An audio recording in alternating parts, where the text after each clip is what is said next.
Ką daryti žmogui, jeigu jis jau turi išmanę sistemą, bet norėtų ją pakeisti, papildyti, kažką tai pakoreguoti? Kadangi mes nežinom, kokią sistemą jisai turi ir nuo to priklauso atsakymas, ar bus galima jam pilnai pagelbėti, dalinai pagelbėti. Faktas, kad visą laiką galima tą blogą sistemą išmesti ir įdėti teisingą sistemą. Bet iš tikrųjų tai problema egzistuojanti, kadangi tų sistemų išmanių yra labai daug. Šimtai gamintojų, dešimtis standartų ir panašiai.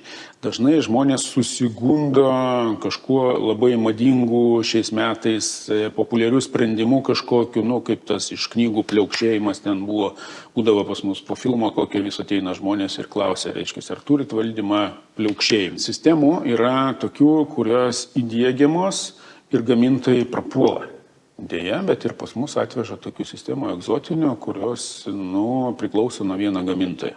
Tai faktas, kad jeigu tas gamintojas pakeičia savo kryptį, bankrutuoja ar dar kažkas, tai klientas atsiduria dideliam pavojui. Tai labai norėčiau kažkaip tai perteikti tą žinią, kad rinkdamiesi sistemą, rinktųsi tokias, kurios yra kažkuo standartizuotas, kad vieną gamintoją galima būtų pakeisti kitų arba praplėsti kitų.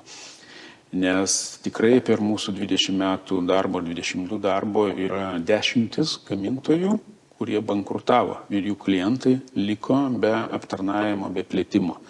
Tai šitą labai norėtųsi, kad žmonės įsisąmonintų, kad reikia prieš tai tikrai pasidomėti. Tas yra labai svarbu, informacijos dabar pilna, bet atkreipti į tai dėmesį. Tai tada jos plėtimas bus ir dešimtmečiais labai lengvas. Tiesiog pridėsite papildomą prietaisą ir jisai veiks toj pačioj sistemoje.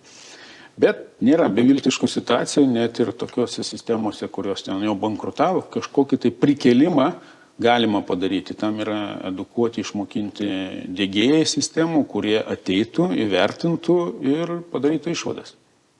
Tai viena iš priežasčių, kodėl mes esam parodoje, kad paedukuoti žmonės, kad jie laiku padarytų tuos sprendimus ir tuo pačiu parodyti, kad niekada ne per vėlu tą daryti.